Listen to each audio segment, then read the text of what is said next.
Hi everyone. Before we get into today's episode, I wanted to share with you and talk about my Execute Your Dream course, which is a new online program that I've just launched this week. Execute Your Dream is about the gap between setting the dream and creating your dream and making the dream a reality. Welcome to Execute Your Dream. Execute Your Dream is a blueprint for designing and putting into action a unique plan to help you achieve your goals with purpose. There is nothing that can happen unless you're taking action. Confidence. So you'll be walking around in life and it's just like, I feel so powerful because I've got power moves all over the place. And a loving mindset. Know that you're supported. Know that I'm with you. Know that you have everything that you need so that you can start living your dream life. If you are interested in executing on your dream in 2020, then go to shirleymcalpine.com/execute. That's shirleymcalpine.com/execute to find out more about the course and then enroll in the program now, today. I look forward to seeing you in the Execute Your Dream course. You're listening to She's Got Drive podcast, the podcast that inspires women to be the driver in their own life through the life and stories of Black women with drive. And I'm your host, Shirley McAlpine. I'm a business consultant and executive coach and a leadership facilitator working with people and organizations to live their lives by design and not default. Welcome back to another episode of She's Got Drive. Welcome back. Now, this episode is a rewind episode. That means I've gone back into the vault that is She's Got Drive, and I have dug out an episode that I think is pertinent for this week, that I really felt like was the episode to post, and it's on self-care. It's the self-care SOS episode that was originally from October 2017. And so I reference in that what was happening at the time in 2017. But of course, the reason why I've decided to post it this week is because, of course, the tragic events that happened here in the US that has impacted the States hugely and across the world. You know, the helicopter crash on Sunday where 9 people lost their lives, included in those 9, Kobe Bryant and his daughter, Gianna, and other families, parents, the Chesters, and Bellies, it's big, you know, and so it's had this huge impact. I know I was impacted, and I think, you know, as well as just the tragedy of it and the sadness of it and feeling for the families, it also made me think about the many people who lose their lives every single day, that there were other families on Sunday who lost loved ones and that they're impacted. It made me think about my own losses in my life, you know, losing my parents, losing people in my life who I care about, have loved dearly. So it makes you think about the losses, the people who've already passed. And the other thing, it really speaks to the fears that you have, you know. In the order of things, you're not meant to bury your child. You're also certainly not meant to bury your child with your husband. And so what it brings up is our own fears around, you know, around around loss, around death, around people passing, people moving on long before you're ready. And that they're ready, or certainly long before you're ready. And it also brings up our own mortality and that we only have this one life. That's it. We do what we can with it, you know. So I wanted to post this episode because in all of this, when we are impacted in such a strong way, when there's lots of sharing of it, when it brings up our own loss and upset and overwhelm. And so in these moments are moments where we need to take care of ourselves, when we need to think about, how do I how do I manage myself through any difficult circumstances? So so that's why I decided to post this episode. That's why this rewind episode, I'm posting it. And I hope that you will get a lot from it, from listening to these 7 approaches or practices that I share with you that are my self-care SOS, and that you could perhaps take on 1 or 2 of those things. Before we dive into that episode, I want to do a couple of things. And the first is to let you know that I know that I've been talking about going on Facebook Lives, and my intention at that time in the past had been to do it during the day. I'm just going to do it during the day. I'm going to do like 1 o'clock or 12 o'clock or whatever time.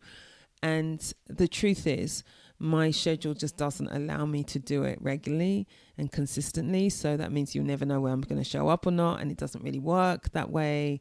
So I've now decided that my Facebook Lives will be in the evening.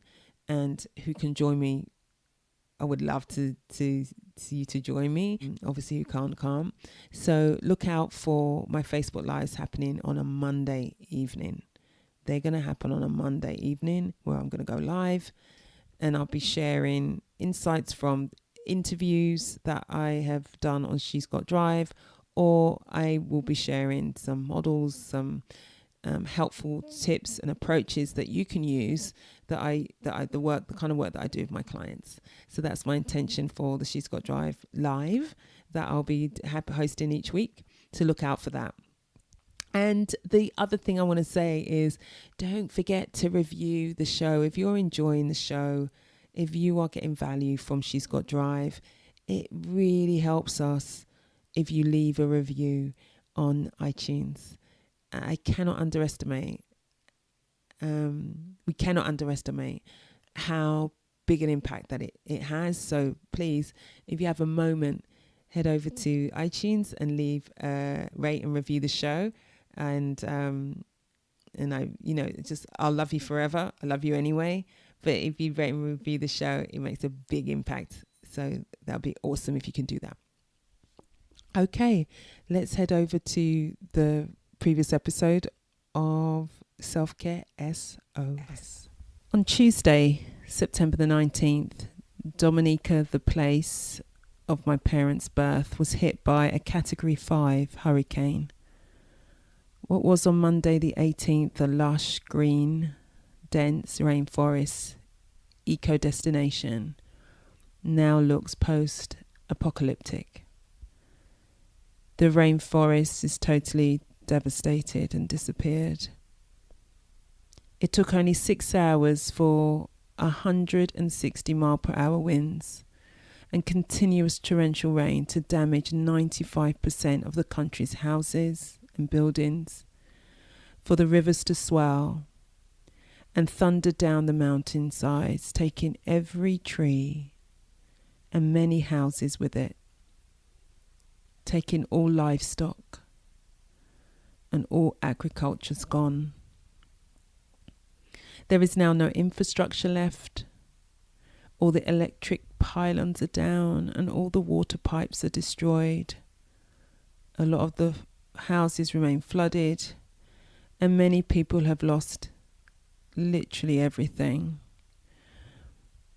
Many have been evacuated, but the population that remains is literally fending for its life every single day, and many people are still missing.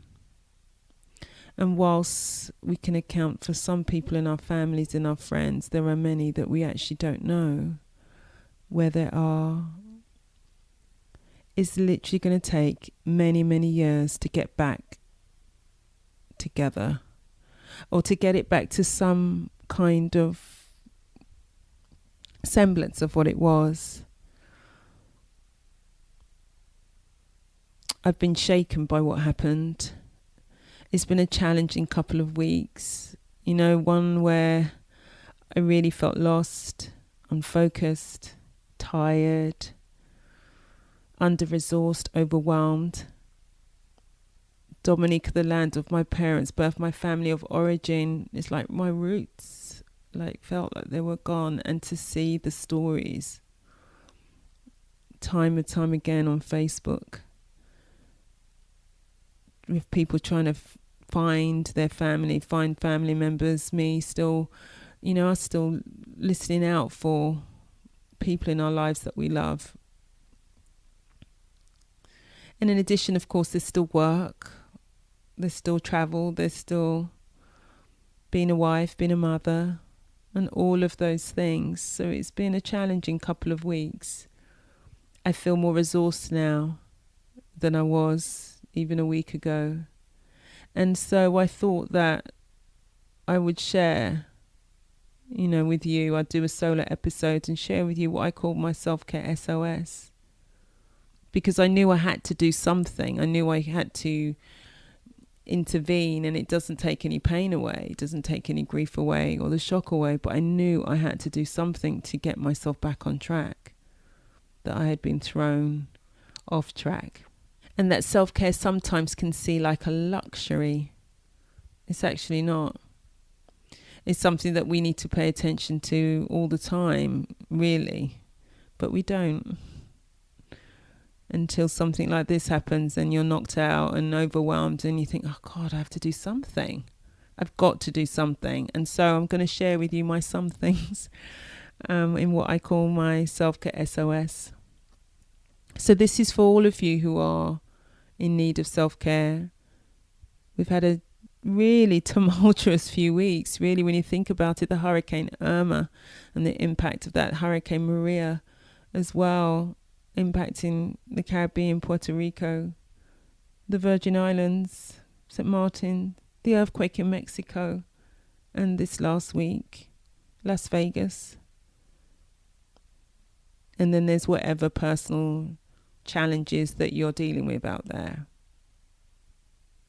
So Dr. Maya Angelou said that we may not control all the events that happen to us, but we can decide not to be reduced by them. So we can manage the impact of them, even though we can't manage what's happening in our lives. And so I'm really hoping that this self-care SOS, sharing the actions that I took to get myself back on track, will be really helpful to you, and that you will seek to choose one or two of them, if not all of them, for yourself in your own life. Now you might say, well, you know what? I'm not dealing with anything major at the moment. And even if you're not, maybe you can just take one or two things on, because self-care is so important. So any action you purposefully take to improve your physical, emotional, or spiritual well-being. And too often we do not take time for sufficient self-care because we're too busy taking care of others usually. So I have a number of things that I'm going to share with you and put it down to my top 6-7 things. And my little tips on what you can do that are practical, that I did. And I really started to focus on what can I do that could really impact me. And the first thing that I did was I made sure that I started to get more sleep. I made sure that I was going to bed earlier. I went to bed when my kids went to bed. And whilst for some of you it's like, that's super early, I cannot tell you the difference that it made to be in bed earlier, to just be resting in bed for a bit before I turn the light off, and to make sure that I got enough hours sleep. And in fact, there's a lot of research that's done on sleep. I mean, you've only got to Google it to see the impact on sleep. And this one piece of research by Alan Kruger and Daniel Kahneman, in their research, they found a direct correlation between the quality of sleep and overall happiness. In fact, they found that the most influential factor in impacting our daily mood was our sleep. So we cannot underestimate that. So I knew about that. I knew about the impact that sleep can have. So I knew if I was just getting more sleep during this time, that it would definitely have a more positive effect on my mood the next day. It wasn't the only thing that I could do, but it was certainly one of the things that I knew that I had to do over the next week or so in order to get myself back on track. So they say between 7 to 9 hours a night is what you should be having. And I increased that substantially so that I was getting more like 9-10 hours sleep. And that's not my norm. 9-10, maybe 11 hours sleep one night, so that I can really make sure that I was sleeping enough and rejuvenating myself, resourcing myself for the next day. So that was my number one action. My second thing was to phone a friend. Was to make sure that I reached out to someone or some people who could listen to me, who could share what's happening with them around Dominica, who could get me into action on some things for Dominica, which really helped, figuring out things that we could be doing together, who could really just be an ear. That was one thing, like being on the phone to people, talking, sharing. And the other thing that I did is I invited some girlfriends over for dinner. And whilst it created some work to do, it was food for my soul. You know who you are, the women who came over. I cannot tell you how fed I felt by that action, by us communing together, eating together, sharing together, laughing together, and the difference that made to me. It was a real turning point. As I said, food for my soul. So that was my number two.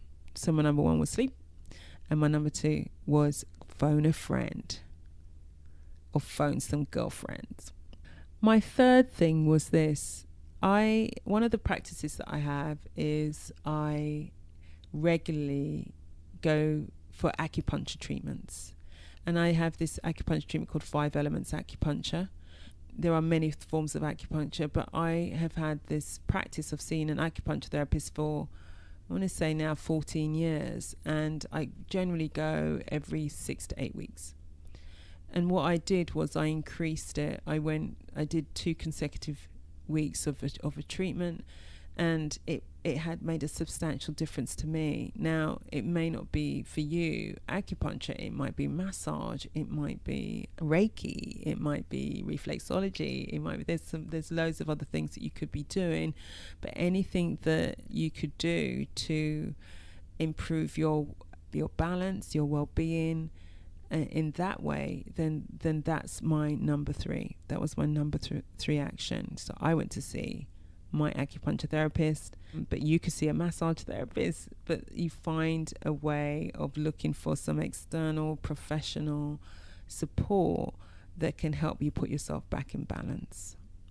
My number 4 was I started to run again. I knew that being out in nature is super helpful for me. I knew that if I was out regularly, if I was doing exercise again, I mean, I do yoga, but there was something for me about being outside that I needed to have. Do you know the wind blowing through my hair? But I really needed to be outside. And so that was so if you don't want to run, you can walk, but being in nature, being outside, going for a walk, exercising is another thing that really can boost your mood, can impact your health and well-being. And so I knew that running for me would really do that. It's a thing that I turn to when I'm feeling an overwhelm, and has served me well over the years. And so whilst I don't do it all the time, it's something that I'm doing right now that I'm really, really enjoying, and it's making a huge impact for me. So that was my number 4. My 5th thing was this. Food, glorious food.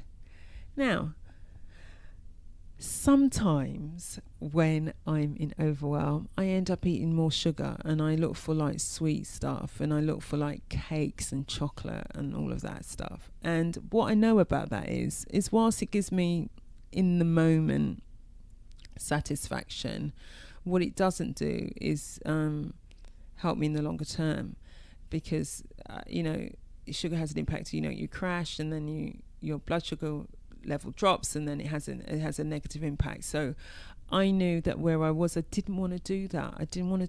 I wanted to make sure that I was moving in the right direction. So what I did was I started to juice.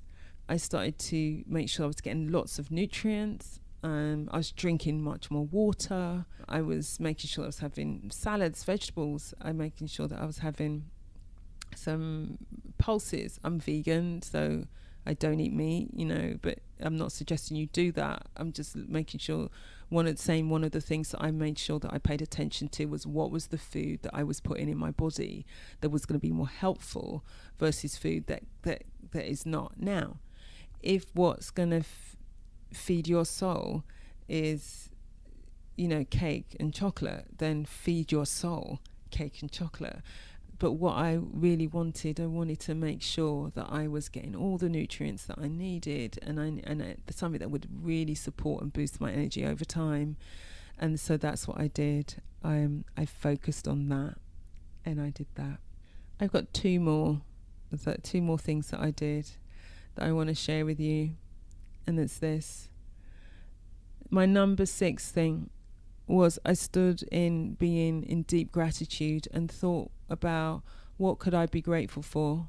You could either think about it or you can write them down, but to get present to what are the things that are in my life right now that I can be grateful for, which there were many. There's so much, and we can get lost in the things that aren't working, or we can get lost in the things that in the pain of things that have happened, and lose sight of those things that are right in front of us that we ought to be grateful for, that we can be grateful for. And so I stood in gratitude. There's lots of research that talks about the impact of gratitude and what it can do for us in our lives when we are in a practice of gratitude, and the direct impact it can have on our life. One of the things you could do if you want a practice of gratitude is you can keep a gratitude journal, you can write a gratitude letter. So maybe you write a gratitude letter to someone who's exerted like some positive influence on your life that you've never properly thanked, and then you can read that letter to them. You can do a gratitude list. You can just have a practice like 3 things you are grateful for.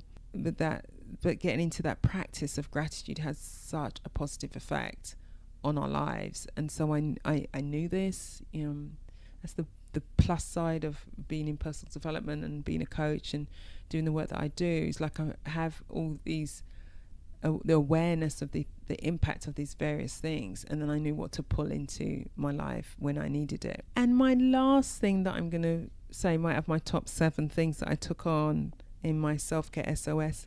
I actually took a break. It wasn't a long one, it was just one day, but I cannot tell you the difference it made to take a day off in the middle of the week for me.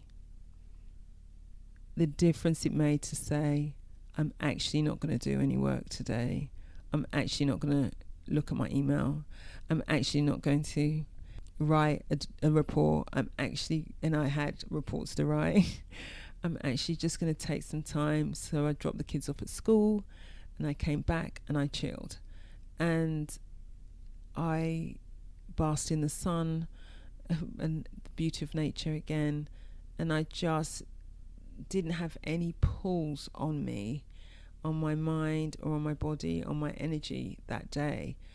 And it really, it felt almost transformational, the impact that they had.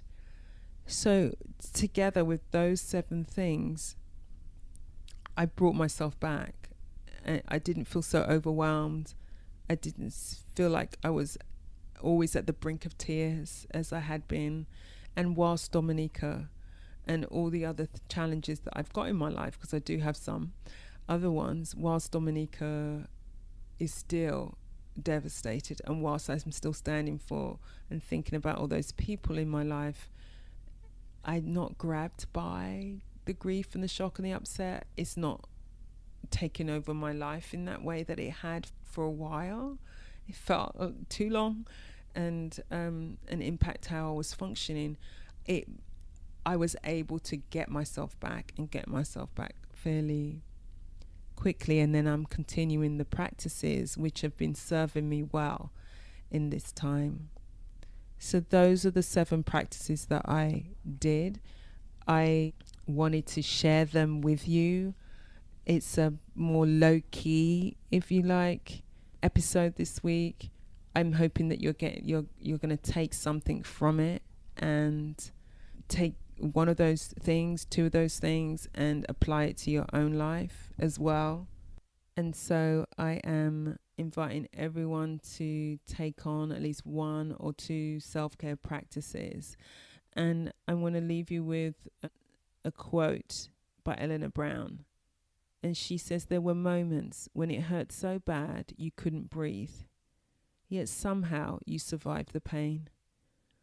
There were days when you could barely put one foot in front of the other, yet somehow you arrived at your destination. There were nights when you cried yourself to sleep, yet somehow you held on until the morning. Your life is nothing less than a miracle. So I want to send out a love SOS to everyone who is listening and dealing with some various struggles in your life, some challenges, or maybe you're feeling overwhelmed. I really want to invite you to stop and make sure that you're looking after yourself. I'm sending out a love SOS to everyone who's been impacted by the hurricanes, the earthquakes, and the other natural disasters. And I'm sending out a love SOS to all those who have been impacted by the human disaster, like it happened in Las Vegas this week. We need to take care of ourselves. I'm sending out a special love SOS to my peeps in Dominica and all the Dominican diaspora around the world who are in pain right now. And I'm thinking of you, and I'm loving you. And I'm leaving you with this, as Dr. Maya Angelou says, just like the moons and like the suns with the certainty of tides, just like the hopes stringing high, still I'll rise. I hope you've been inspired to shift gears in your own life. What are you going to do to look after yourself this week? What's going to be your self-care SOS? You can take one of the 7 things that I've named, or there might be some other thing that you've done before that you're going to start doing. Or maybe there's some things you're already doing, you're just going to make sure you keep doing. I'm interested to hear from you. What are you taking on that's new? Or maybe you've got some ideas on other things that I could be doing or other women could be doing around self-care. So please be in touch. Head over to the She's Got Drive Facebook page and leave comments there. You can send me messages on Instagram on Shirley McAlpin Consulting. Please be in touch and let me know what you're doing. She's Got Drive is produced by Cassandra Fortalina. The music is by the awesome female band Blonde. Please be in connection with me, in contact with me. Thank you so much for listening. Go well and stay well.